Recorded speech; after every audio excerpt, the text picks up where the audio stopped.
Hey everyone, it's Rich Bennett. Can you believe it? The show is turning 10 this year. I am so grateful for each and every one of you who've tuned in, shared an episode, or even joined the conversation over the years. You're the reason that this podcast has grown into what it is today. Together, we've shared laughs, tears, and moments that truly matter. So I want to thank you for being part of this journey. Let's make the next 10 years even better. Coming to you from the Freedom Federal Credit Union Studios, Harford County Living presents Conversations with Rich Bennett. It's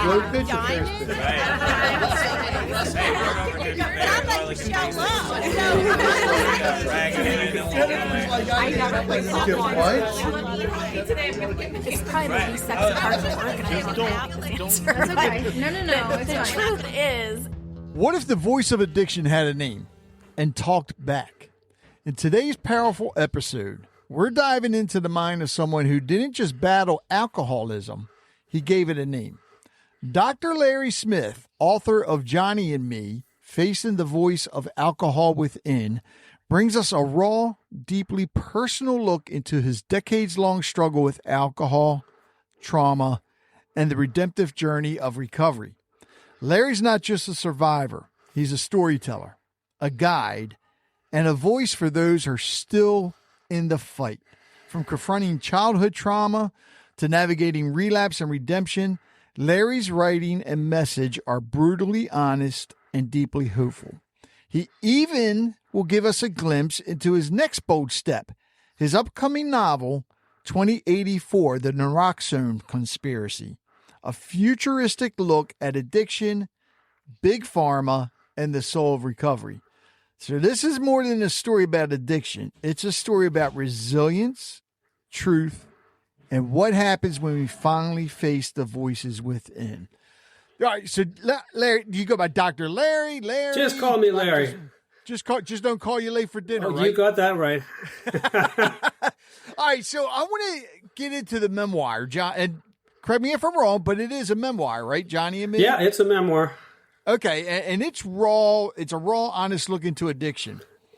Why did you choose to personify alcohol as a voice, Johnny? Because that's what was happening all the years. I had a voice in my head that was telling me to do things that I didn't want to do. But it wasn't until I started writing the book that I gave it a name. I knew it had a name, but I gave it the name Johnny. It's after, I call it Johnny X whiskey. Which there's a lot of whiskeys out there with Johnny in it, too. Exactly. So we don't want to get in trouble here. Right. But Johnny, he guided me, or should I say he misguided me for years and years. And it was right from the very beginning. It was actually his brother's superior white rum that I first got drunk with. Oh.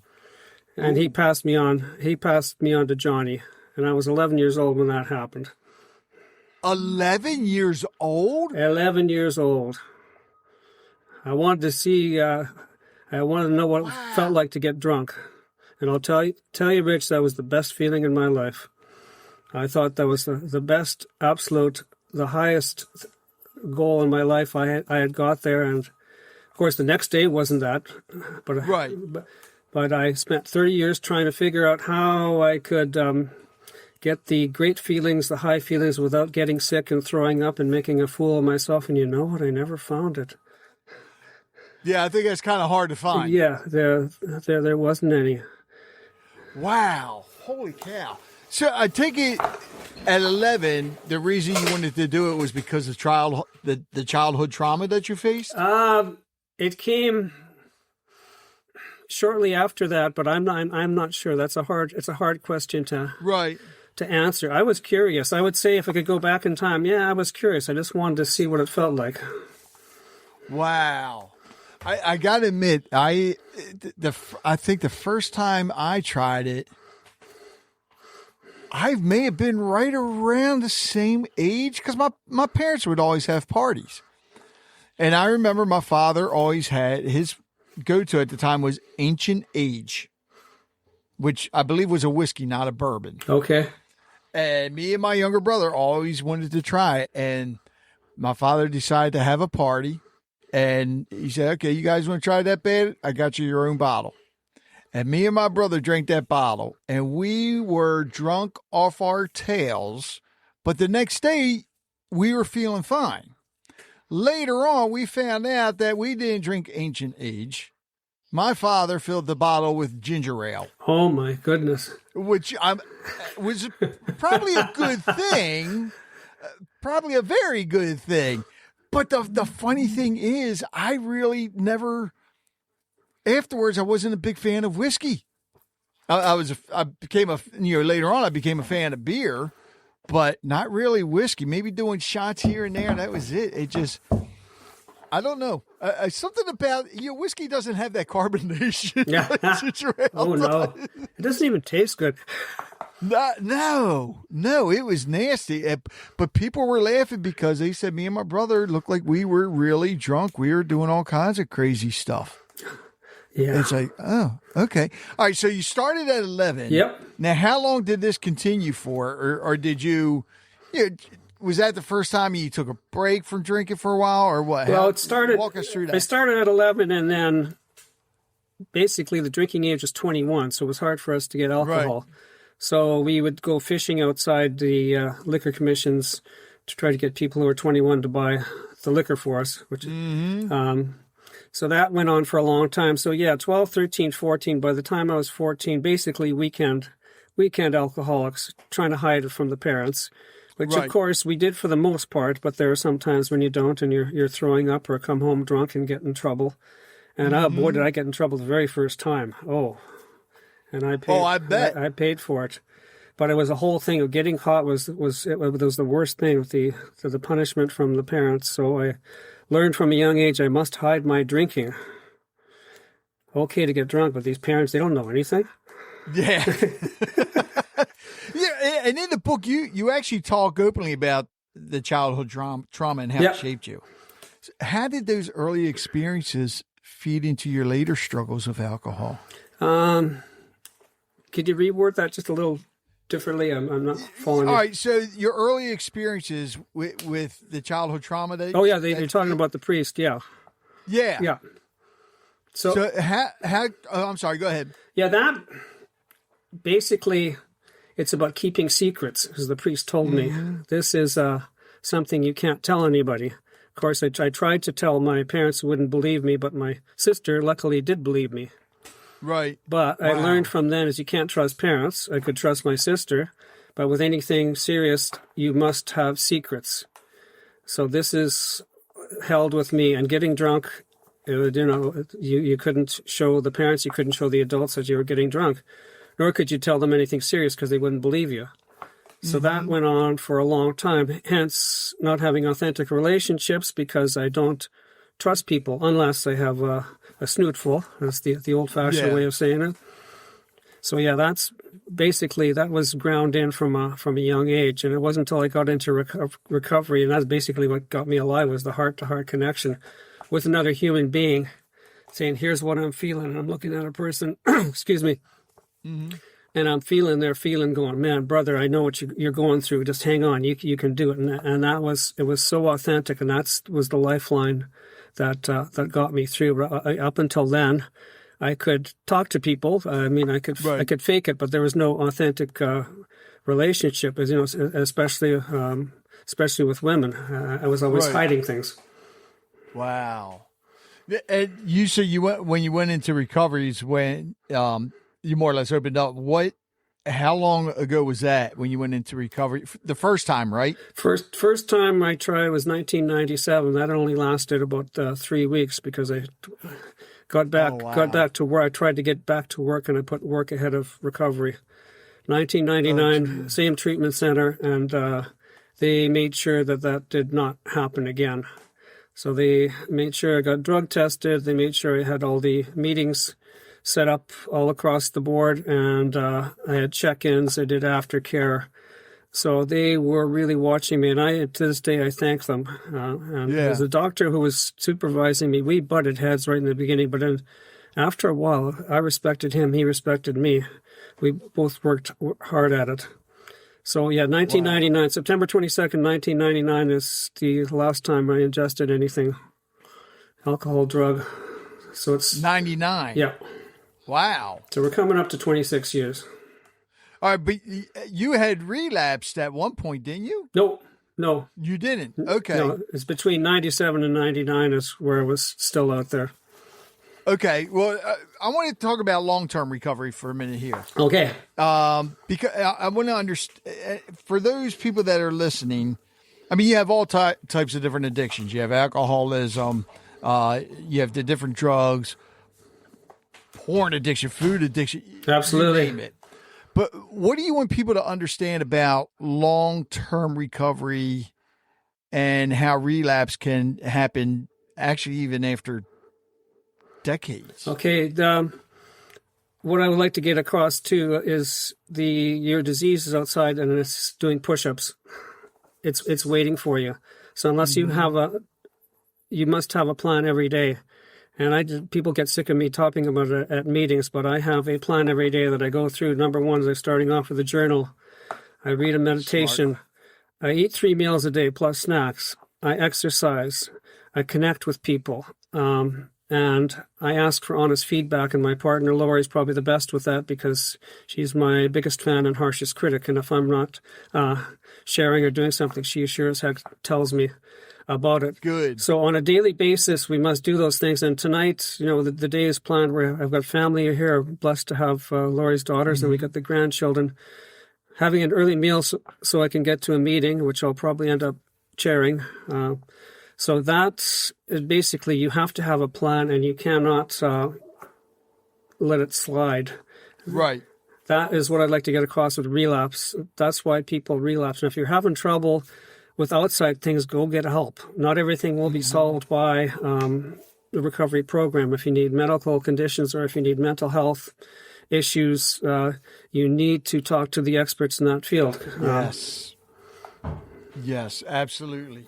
Now, you mentioned the meetings. How often are you actually going to meetings? Meetings, I'm down to once a week now. When I first started, it was 5 to 7 meetings a week.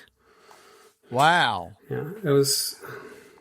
Do you see a lot of people that are in recovery make a mistake by stopping the meetings? Yeah, and I don't want to sound like the old crusty ones too. I think meeting, what it is it provides connection. Yeah. Some can do it outside by having different connections. If they're doing that, I have no trouble with it. So yeah, I think you really need to be connecting. And I got that from she was the head of the treatment center, and not often can you swear at a treatment center head and not get kicked out, but I did. She got me back in when I tried to run away. Wow. Yeah, I was trying to leave. I was withdrawing, and I didn't like it very much. So she chased me down the street, and she told me to come back and pay my bill. And how dare I? As soon as they got me back in, they weren't letting me go. Holy cow! All right, and with your addiction, it was strictly alcohol. Well, right? Alcohol and pills too. I like the opiates and I like benzos. Oh shit! I didn't realize that. Yeah. Wow. How hard was that? Because I mean, alcohol is one thing, but opioids I know can be very hard. Yeah, codeine and Valium were favorites. Holy! Wow! And now, were you taking them while also drinking? Yeah. Larry, it's amazing you're still here today. Well, that's what they said too. When they did the liver enzyme check, and it wasn't abnormal too. So, but it wasn't abnormal. It was not abnormal. I was abnormal, but the tests were normal. How much were you drinking a day? Or let's say a week. It wasn't the quantity. I think I had lost tolerance in the teen years, 20s. A lot of beer and a lot of hard alcohol, but I was finding that I was getting sick too much, so that's where I mixed in I would take the pills in between in the weekdays and then do it on the weekends. It's amazing your liver is fine.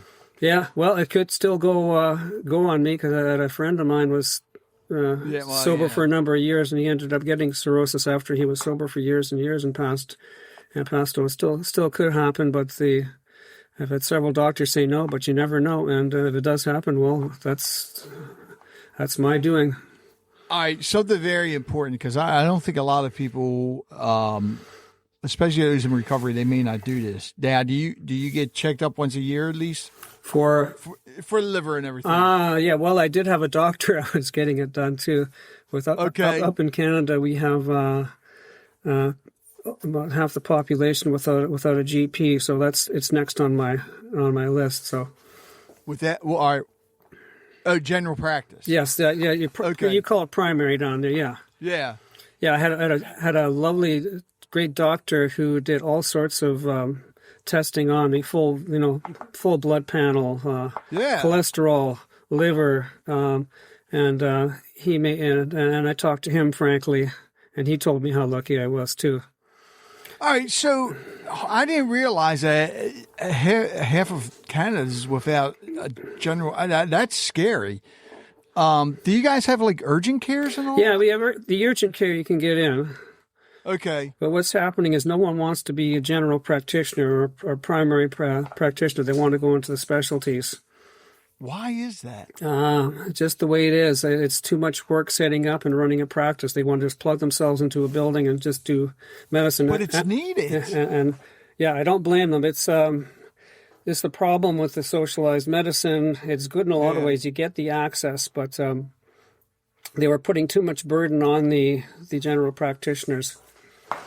Asked to do too many things, and I got a few friends who are still doing it, and they're a dying breed. All right, this is a whole nother podcast. So I want to get back to the book. I see you do the same thing as I do. We get off a nice little side roads. Yeah, because it blows me away how some of the things I learn when I'm talking to people is like how. That's why a lot of them come back on again because of talking about those things. With the writing. Yep. So how has writing your story helped in your own healing? Oh, that was probably one of the best things that I ever did. I wrote a book back in 2007 called Embracing the Journey of Recovery. And the reason I did that book before I get into Johnny was because I was afraid, I was hiding it. I was still, even though I was sober and doing very well, I was afraid of people would find out I was an alcoholic. And I was and then past relationships were threatening, I'm going to tell your secret. And I didn't want to have the disease, to have power over me, or people have power over me. So you know what? I'm going to just tell the whole story. And it was the most freeing thing. And I worked with a man on, how to come up with how to write a book. And then we found the publisher, who's the publisher for Johnnie and Me. They loved it. Oh, it's not self-published? No, this is through Morgan James Publishing in New York. Oh, okay. Yeah. And very, very, it's a great company. Mm-hmm. So they brought my story to life, and it opened up so many things. I did some speaking all over the community for various groups. The only thing was I could only do it for a while. I was doing full-time practice, and I was also doing Ironman triathlons, and then trying to do this. Something's got to go here. Wow. That was back when I was younger and had more energy, and I still got energy now, but not back when I was in my 40s. Wow! So that really helped me. It got me focused. And again, I had to practice what I preach, because if you're telling other people, here's how you're doing it, and I'm not doing it, it doesn't look very good. So that's the first time through.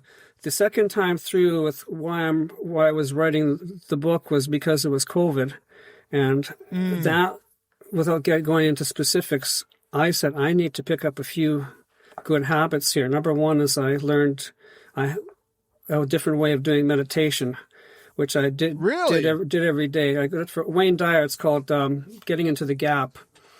So I did that. I never heard that. Did it every day. And then the other thing was I saw something on Facebook. There's a man that says, stress for physicians through writing. And I said, you know what? I should try. And it was a free Zoom call. He says, you know what, we'll talk for 15, 30 minutes, and we'll know if we're a fit, and if we are, I'll get you out in the program. So I talked to the man. His name is Jack Elhai, and we started talking. Here's what I'm looking for: is I'm stressed out. I like writing. I haven't had time, but I really need to do something to release the stress. He says, perfect, because I'm doing this with sometimes whole emergency departments and hospitals. So I think you're a good fit for it.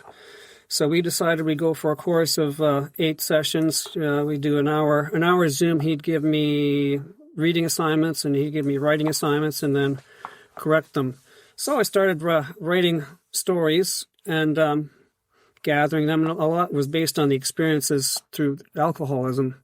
Right. I mean, they're not all bad stories. As you've probably seen, there's some really neat stories too that happened. Mm-hmm. So I did that for, we went through 2 or 3 batches of sessions, and I really enjoyed it. And then in 2023, I retired. And people, what are you going to do for your retirement? I says, no, I'm going to get back into writing. And it says, well, you think you'd do another book? He says, why not? I've got all these chapters. All I'd have to do is write a bit more.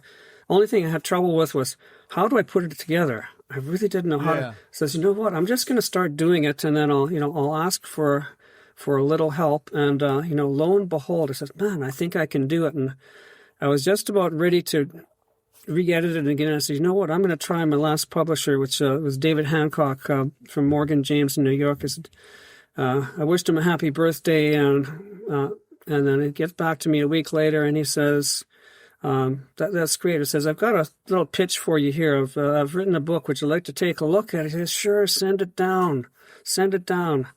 2 days later, he comes back, you know what, that's really good. He says, I'm going to put it before the board, but I think we're going to accept it.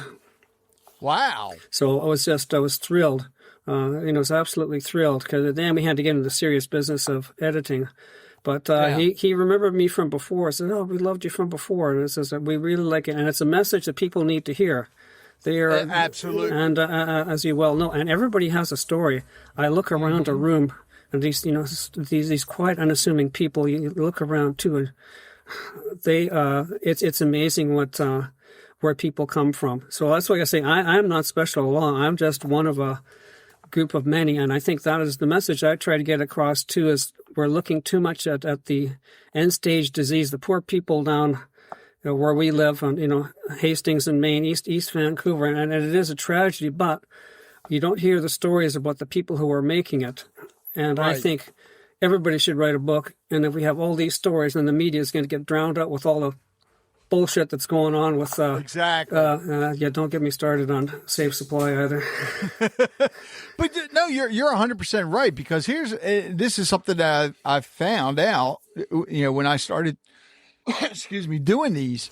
When people are telling their stories, it ends up helping other people, and you're starting to see more and more people come out and talk about it. They're breaking the stigma, as we say. Absolutely. Which is very, very, very important. I mean, when you go to the meetings, people are telling their story, but a lot of times they're afraid to tell it outside of the meeting, and you're seeing that more. So I want to congratulate you for that, because it's something that is needed. Well, they can't fire me now as a chiropractor because I'm retired. So, and a lot of people knew anyway. I'll tell you, Rich, what they don't want to hear, though, is in my first group is who's in your group. I have an airline pilot, I have a mechanic, I have a teacher. But you know what? That's normal. The thing. Addiction doesn't have a face. Exactly. It does not have a face. It's like with anything. When my brother was alive, we talked about not addiction, but he was in a motorcycle club. And, you see motorcycle clubs, some people call them gangs, and people get nervous. But it's amazing how many lawyers and doctors and everything still are in the clubs. Absolutely. I mean, people don't, and it's just like with addiction. Addiction doesn't have a face. You can be sitting next to somebody that really fit, looks great, and you can have somebody else that's sitting on the street that's homeless, looks really raggedy, and right away people will think the homeless person is addiction, and that homeless person may not. Exactly. But the other guy, could be strung out on heroin or whatever. You don't know. Well, that's the thing, and I think we need to have more people coming out and saying. Yes. The problem is we shoot in the foot, and we'll get into various 12-step groups too, but the anonymity it's good in one hand, but the other hand is we don't know who the people are out there, and there's got to be a way of telling a story without breaking anonymity. Mm-hmm. Actually, you just mentioned 12 steps. Yeah. This is something I've always wanted to do. Mm-hmm. But since you, and I never done it, but since you mentioned it, for those people that are listening that really don't know, what are the 12 steps? 12 steps? Yeah. We admitted we were powerless over alcohol. Came to believe the power that greater than ourselves could restore us to sanity. Turned our will and our life over to the care of God as we understood Him. Did a searching and fearless moral inventory. And then it goes on to explain you have to tell your story to another person and to God. And then we're getting into the other restore. I won't go on to them all here, but you do it with 8 and 9. You have to make amends. Make a list of all people you had harmed and then make amends. Continue to take personal inventory and then spread the message. I could recite the whole thing, but what you have to do is, number one, admit you have a problem. Second, there's a higher power. Turn your will over. Basically, then share to another human being. And you know what? Even if you don't follow the 12 steps, do it another way. Because there are all sorts of people, abstinence-based groups that are doing it in another way. But that has worked and it doesn't work for everybody, and I get that. Right. But I think it's the fact that you're sharing your feelings and connecting, that's what you need to do. I say I'm not advocating for one thing or saying which group I'm from. All I'm saying it's a good place to start. You should at least give it a try. There is data from the Cochrane collaboration that says yes, this does work. Did that answer your question, or did I go all off? No, it did. Because, I've been wanting to do a episode strictly on the 12 steps, which I know could probably be a several part episode. Mm-hmm. Actually, probably not a bad idea. Maybe next year for a podathon, do the 12 different steps. But I think a lot of people get confused and think that the 12-step program is strictly for alcoholism, and it's not. It's for basically all addictions. Basically, yeah. The NA was the first one to clone it, and then you can go into overeaters, and it should just change the name in there. Mm-hmm. All right, I want about your recovery. Yeah. So, how does faith or spiritual reflection play a role in your recovery journey? Basically, trying to learn what God or higher power or the universe, it could do for me what I could not do for myself. Turn it over. A lot of stuff's out of my hands. So in the meditation, one of the intention is okay, here's my goal. Here's what I intend to do. I'm going to work really hard at it. And you know what? I'm releasing the attachment to the outcome. I'm going to let the universe handle the details. And then whatever happens, and I have to accept that. And a lot of things that I plan for happen, but a lot of things that I plan for I don't get. But and that is life. Whether you're in the program or not, or whether you're recovering or not, you're not just because you work hard at something doesn't mean you're necessarily going to achieve your goal. And that's something I had a real hard time with, is accepting. I wouldn't say failure, but I didn't get what I wanted, and I was way too narrow. Way too narrow, because by having failures or by not achieving the goal, it got me asking other people, I couldn't do this, how should I approach it? Which meant I had to go out of my comfort zone and talk to somebody else and be uncomfortable. I still like it to this day, as I'm uncomfortable with doing different things. I haven't, I'm getting back into doing podcasts with you here, but I hadn't done that in years, and I was nervous about it, uncomfortable feelings. Well, how do you overcome it? Do it. It's like, just do it. How do you learn to play the flute? Play the flute. I gotta admit, I don't think I'd ever be able to do that one, but I would try it. I mean, hell, I saw a drummer drumming and playing the flute at the same time, so maybe it can't be that hard. Yeah, right. I know music isn't in the cards, but it's good. It's getting out of comfort zone, and I don't. Yeah. A lot of times, I don't have a desire to drink or to drug. I mean, it crosses my mind. I just don't like the uncomfortable feelings and the tap on the shoulder. Well, welcome to being a human being, you idiot. It's just. Because I'm 67 years old now, and I'm still learning that one. But the old saying, if you're green, you're growing. If you're ripe, you're rot. So I'm still learning that, and I think that's not a bad place to be. But I wish I would have learned the lessons sooner. But at the same time, I think the message here is, if I can do it, anybody can do it. I mean, it took me 30 years to figure it out. I want to take a moment to talk about something really exciting. See, we love partnering with reputable businesses, companies that are making a difference, providing top-notch services, and building trust in their communities. And if that sounds like you, I want to invite you to become a sponsor. Sponsoring the podcast and Harford County Living isn't just about advertising. It's about real connections. You'll get premium exposure across our podcast, websites, and social media, putting your brand in front of an engaged, loyal audience. And here's the best part. Right now, we have limited sponsorship spots available for the year. And if you pay annually, you'll get 25% off. You heard me right. 25% off. And you're going to love this even more. That rate is locked in for the lifetime of your sponsorship. So even if those levels go up 5-10 years from now, you're paying what you pay now. That's it.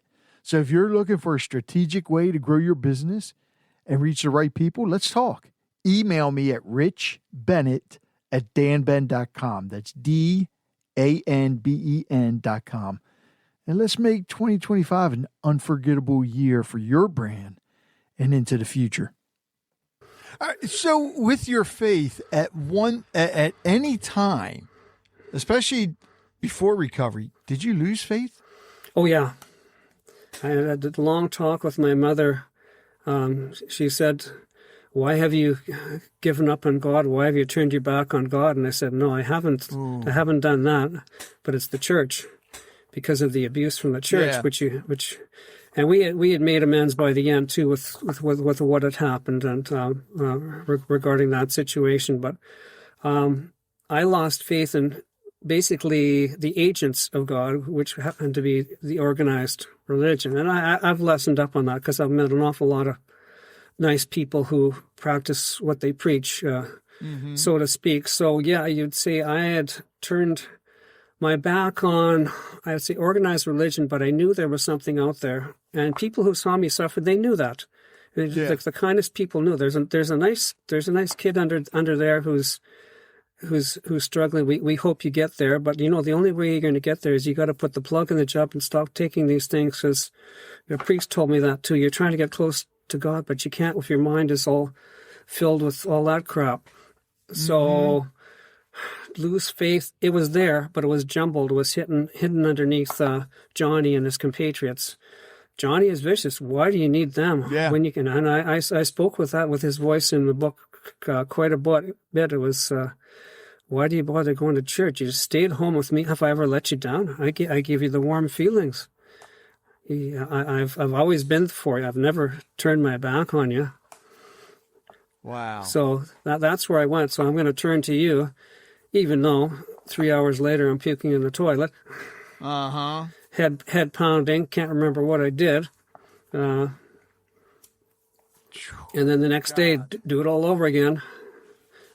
Swearing off. So there's the voices in the head. So for me and an awful lot of other people, can't have one drink, can't have one pill. I know what people can social drink. Hats off. That's good. All I do is speak for myself, and I've met many other people who are the same. Everybody's different. Yeah.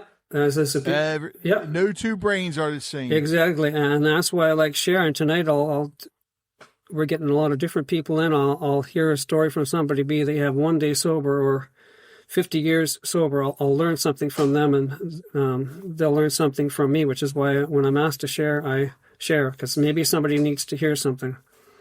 Yeah. And maybe I need to go tonight because maybe I need to learn something. So I think if we go with that, that's a good place to be. And you talk to my partner, Lori, she will tell you every time I come back, I feel a heck of a lot better leaving than coming. It's like, have to go, want to go, love to go. Yeah, there's a big difference between having to go, wanting to go, and needing to go. And I think when it starts, you need to go. Yeah. And sometimes if it's court ordered, sometimes you do have to go. But now, as you go through it, you want to go because it's good therapy for you, but at the same time, you are helping people. Absolutely. Yeah, wow. All right, so what lessons for both books, what lessons do you hope readers take away from Johnnie and Me and Embracing the Journey of Recovery? The number one has to be hope. No matter how far down the scale you've gone, there is hope. Reach out to somebody who knows what they're doing. But oftentimes you have to talk to several different people. Try various things. See what works. Something's going to stick. Because I'm a perfect example. I tried everything under the sun that involved drinking a little bit or only using certain medications, so to speak. But until everything was stopped, I couldn't start the healing process. So for a lot of people, that's it. But you need help in the beginning just to be stabilized. All right. So for the books, the two books,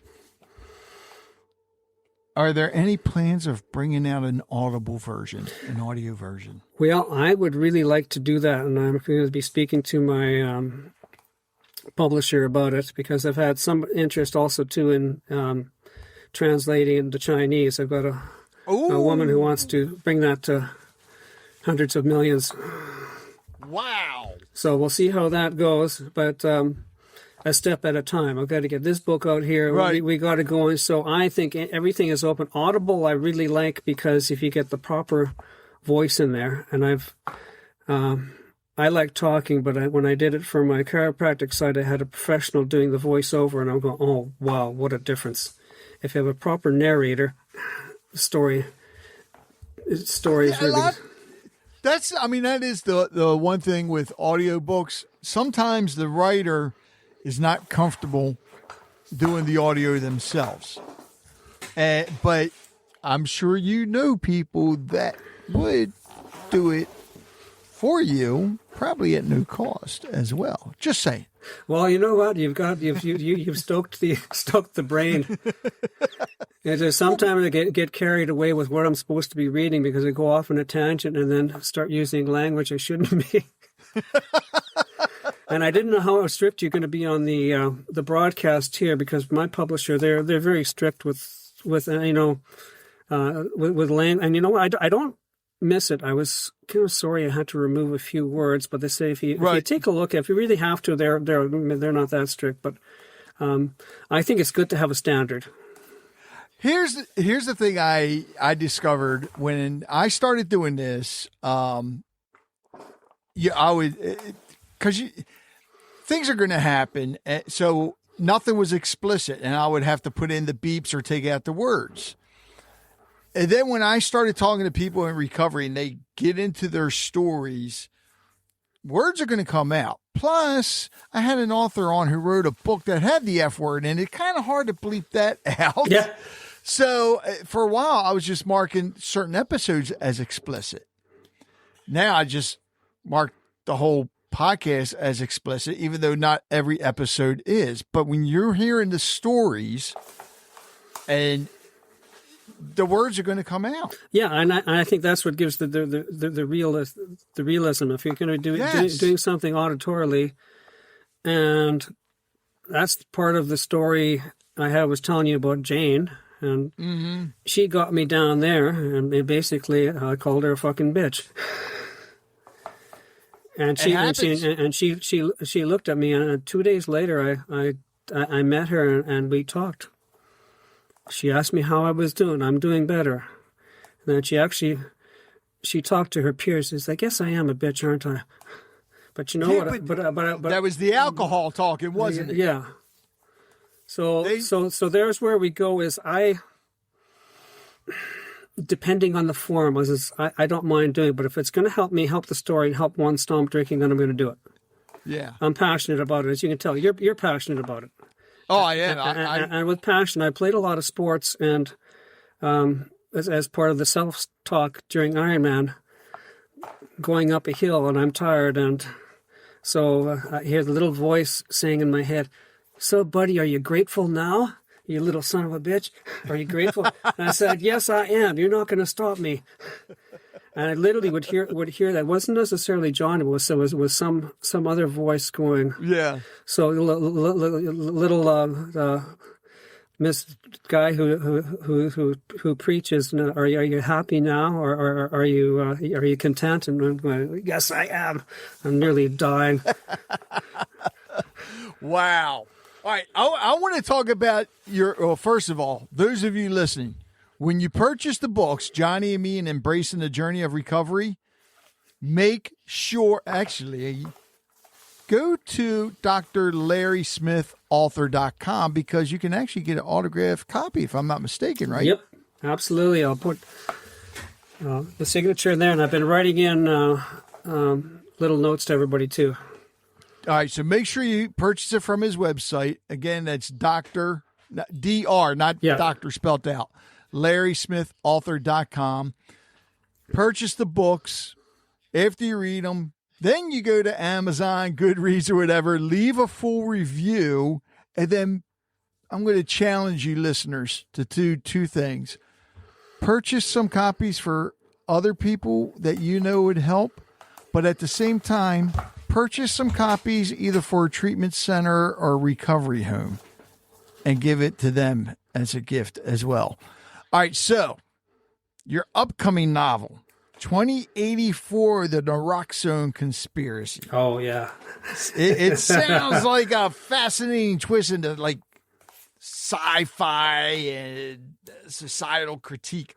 What inspired you to write it, and how does it connect to your recovery?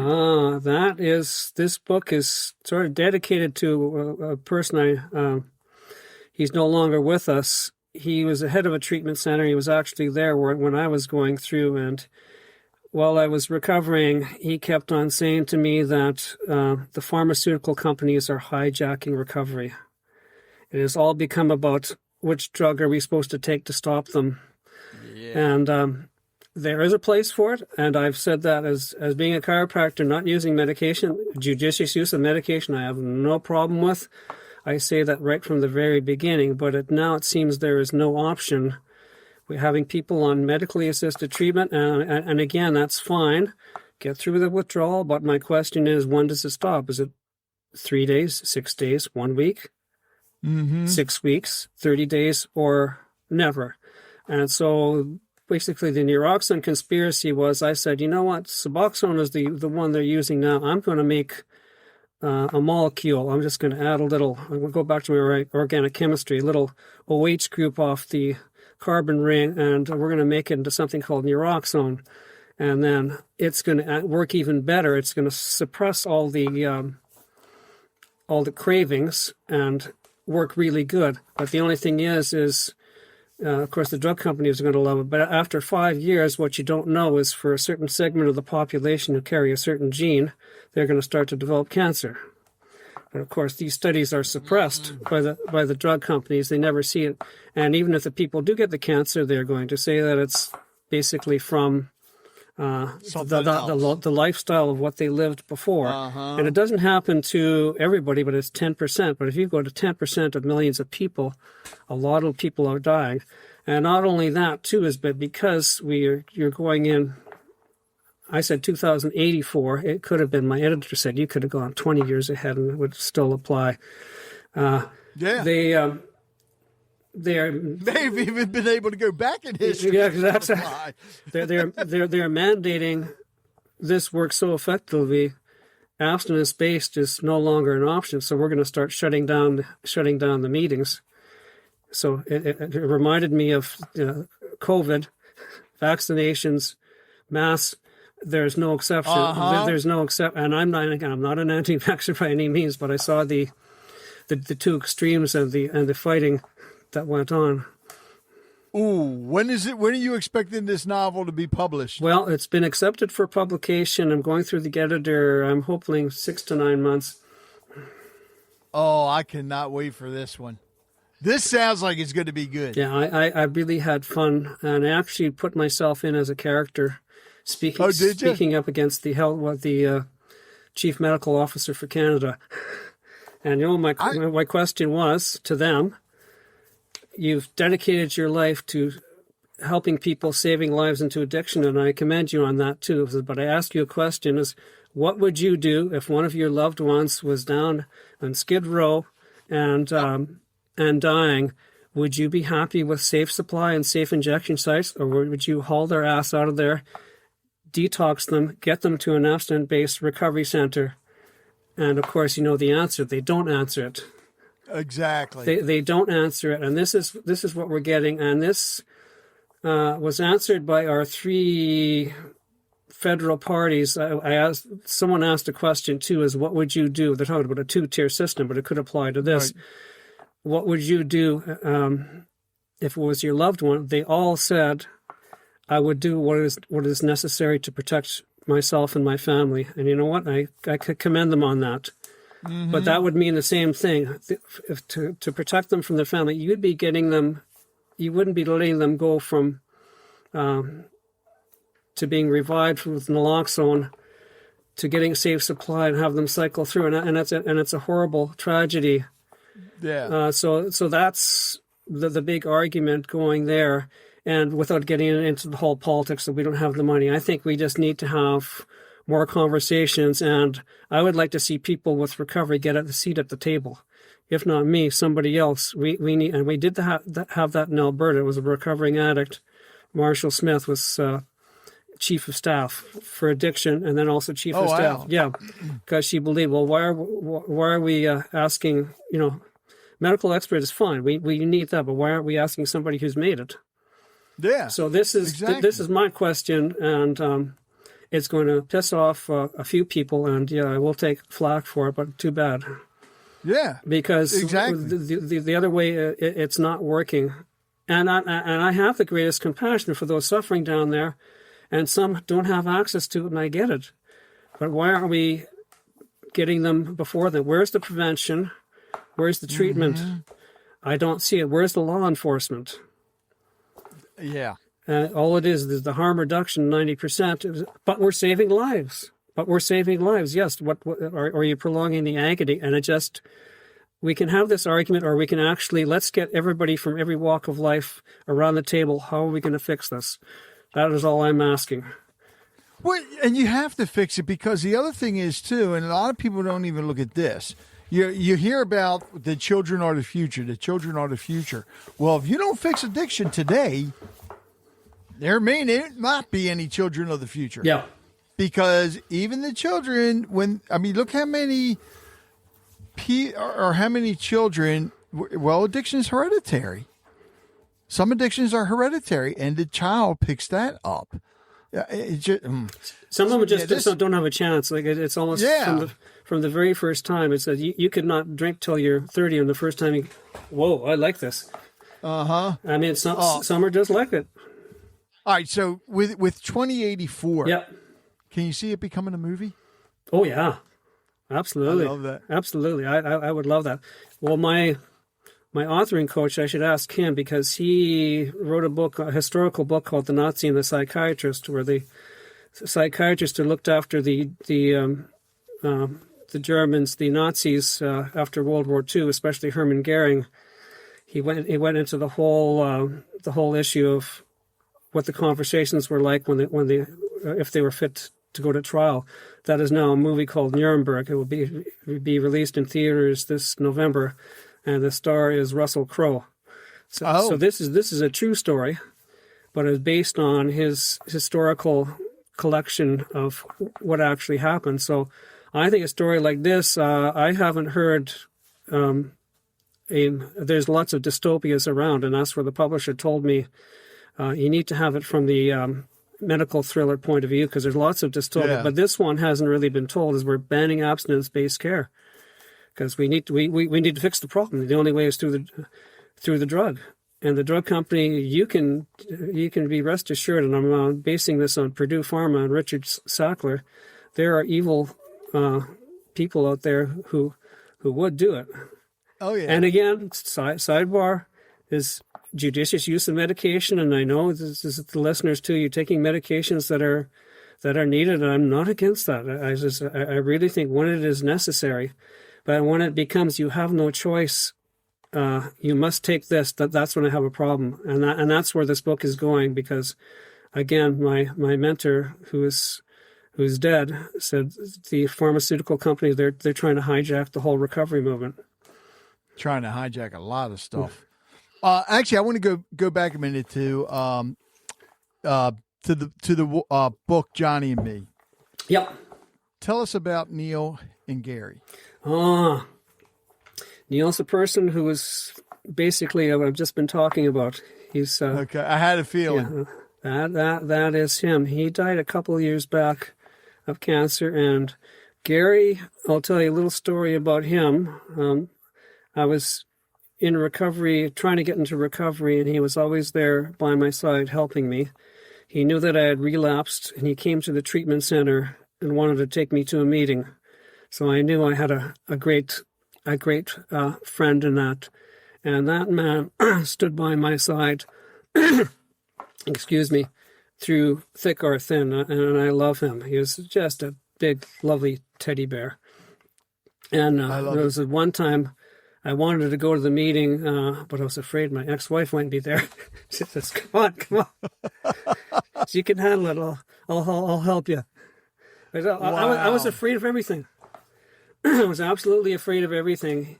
And it says in there, those men, they loved me till I could love myself, because I was afraid of everything that moved. And my partner, Lori, when she first met me, she said, "You looked wounded." Well, I was wounded. Yeah. I was wounded. And that's why there's a chapter in there, I know, the wounded healer. And you can become a heck of a lot better healer, because when you've experienced the pain, I was good before, but I would say even better is because I've been through a lot of pain. And someone looking me in the eyes, "I can help you." They says, you know what this is like. Yeah, I do. So it's not raw. I know everything. It's because it's not. I don't. So they know, and it's from heart to heart. I'm going to do whatever is possible. So back to Gary, they had, how did I say? They were friends to me. They were definitely friends to me. And coming to meetings, those two would bicker back and forth in a playful way. And I just got a total kick out of it too. Oh, all right. So for those of you listening, if you're wondering why I brought that up, the book is actually dedicated to Neil and Gary. And I always love asking an author that, why they dedicate the book to somebody, whoever they dedicate it to. A lot of times people just dedicate it to their children, family, or whatever. But I know there are times it's special, and this is truly special just from hearing the stories that you just mentioned about Neil and Gary. And Neil's widow, Heather, is absolutely thrilled. And also thrilled I'm basing a character in 2084 on him. So, and Gary's death anniversary was was August the 4th. So it was 2015. So it's, wow. That's 10 years. Miss you, big guy. I mean, I can hear him going, "Paisan, how's it going?" They're reading the book up there. Pardon me? They're reading it. They're reading the book. Oh, they are there. God. They're still here. Yep, absolutely. All right, so what's one message that you'd share with someone who feels like they're stuck in their addiction and can't see a way out? Well, the practical thing is try something different. Try something different. If you're stuck and you're doing the same thing over and over again, you better go and ask somebody totally different, even if you think they can't help, because you need a different idea. It's not working. And I did everything under the sun that involved moderation of drinking and only doing this much, only doing that much. But until I quit completely, there was no chance. So yeah, you need to And if that doesn't work, try something else. As I say, there's 12-step, there's non-12-step. There's a lot of ways of doing it.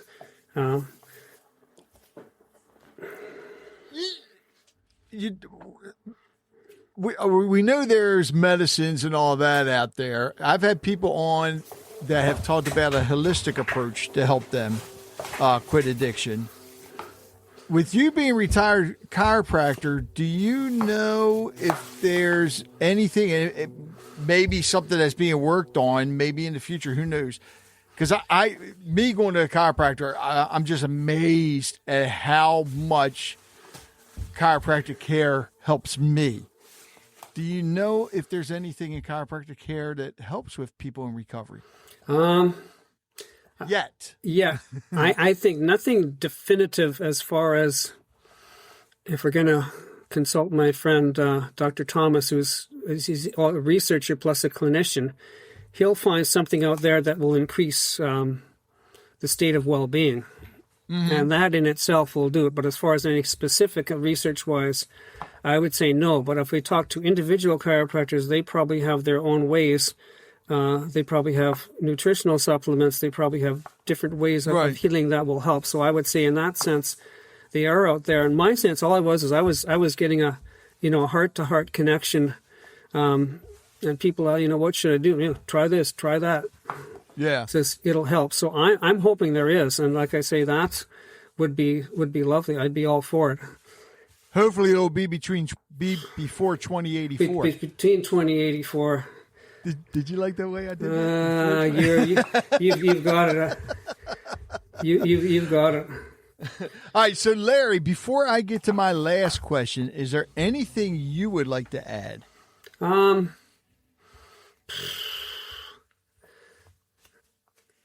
Can I read to the readers the one chapter when I was 11 years old?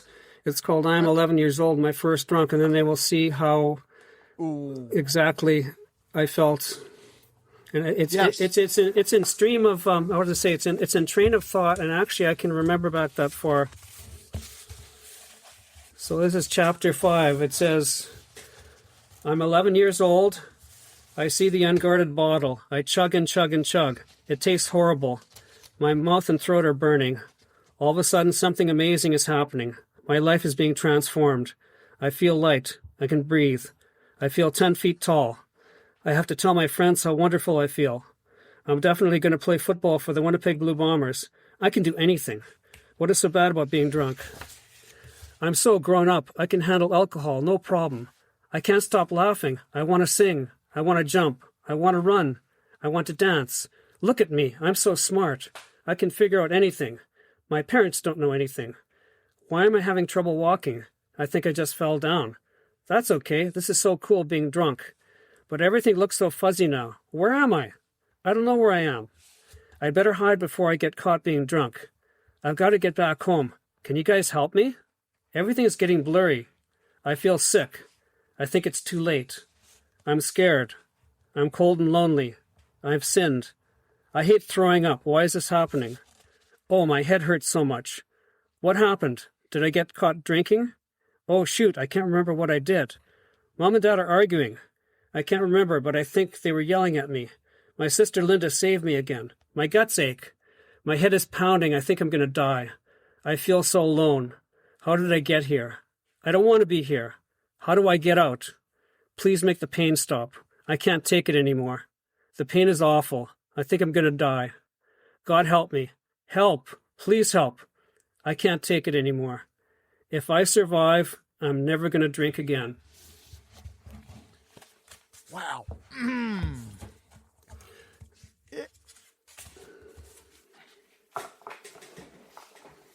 That is true poetry. Wow. Those of you listening, if that don't want to make you buy the book, something's wrong with you. I mean, that is, and did I mention there's photos in the book as well? So, yeah, when you see 11-year-old Larry, and think about it, those of you listening, your own 11-year-old could be going through this and you may not even know it. This is why it's very important to listen to people that have gone through it. If you're going through it, talk about it, talk with others. All right. So Larry, my last question, and I have no idea what it's going to be because I got 100 different questions here. Don't worry. I'm not going to ask you all 100. Okay. I'd answer them all, but we'd have to stop and get something to eat, though. I want you to pick a number between 1 and 100, 1 and 100, and tell me why you picked that number so I can have time to look for the question. Number 14. That's very popular. That's my favorite hockey player's number. Actually, okay. All right. He's now 85 years old, but that was my favorite hockey player. Who was that? Davy Keon. Okay. Toronto Maple Leafs. Here's the funny thing with these questions. Somehow or another, whatever number the guest picks, it aligns with what we've been talking about. You picked number 14, which I think has been picked maybe twice before. But this is good. What's a risk you took that you're incredibly glad you did, even if it didn't turn out as expected? It's a risk that I took. It didn't turn out as expected. That's an easy one, is telling my story to the world. I had no idea what was going to happen, and I was afraid of repercussions and reprisals, but I would say 99% of the people have supported me along in the journey. But I still had a fear something bad was going to happen because I revealed my story. So that is why I'm doing this now. And overwhelmingly, the people want to see you doing well. Yeah. I want to see other people doing well. They can't figure, well, how the hell did you do it all those years and get away with it? Well, you don't really get away with it. It looks good on the outside. But to go along and hide your feelings, hide being authentic, it's not living. And I knew I was not being truthful because I was hiding so much. But by taking the risk of telling my story and now telling it again, it's freeing. And I mean, even this whole we've gone through an hour here. It's been like nothing. It seems like we just started, because as you can tell, I'm passionate about it. I love talking about it. And I hope it helps one person, two people. It helps one person. That's important. Yeah. Exactly. It's I'm retired now. I want to contribute. I loved what I was doing all those years, but here's another way that I can contribute in my own way. And I'm not telling people how to do it. Just go out there and ask for help. There's hope. And don't stop telling your story. Keep going on. Get on several other podcasts. Keep talking about it. Keep talking about it at the meetings. I could see, now that you're retired, Larry, I think you need to get an RV and travel and tell your story other places. You think? I'll have to talk to Lori about that one. She may say, let's go. Never know. Ooh, I gotta like that. Larry, thanks a lot, man. Take care. God bless. Those of you listening, again, make sure you get the books. Don't forget to leave full reviews. Purchase them for somebody else, or even treatment centers and recovery centers that could use them. Thank you, Larry. It's been an absolute pleasure, Rich. Thank you for listening to Conversations with Rich Bennett. I hope you enjoyed today's episode and learned something from it as I did. If you'd like to hear more conversations like this, be sure to subscribe to the podcast so you never miss an episode. And if you have a moment, I'd love it if you could leave a review. It helps us reach more listeners and share more incredible stories. Don't forget to connect with us on social media or visit our website at conversationswithrichbennett.com for updates, giveaways, and more. Until next time, take care, be kind, and keep the conversations going. It takes a lot to put a podcast together, and my sponsors help out a lot, but I also have some supporters that actually help me when it comes to the editing software, the hosting, and so forth. There's a lot that goes into putting this together. So I want to thank them. And if you can, please visit their websites, visit their businesses, Support them however you can. So please visit the following. Full Circle Boards. Nobody does charcuterie like Full Circle Boards. Visit them at fullcircleboards.com. Sincerely Sawyer Photography. Live in the moment. They'll capture it. Visit them at sincerelysawyer.com. The Harford County Health Department can help eligible pregnant women and children with low to average incomes get free health insurance through the Maryland Children's Health Program. Call 410-877-1040. That's 410-877-1040.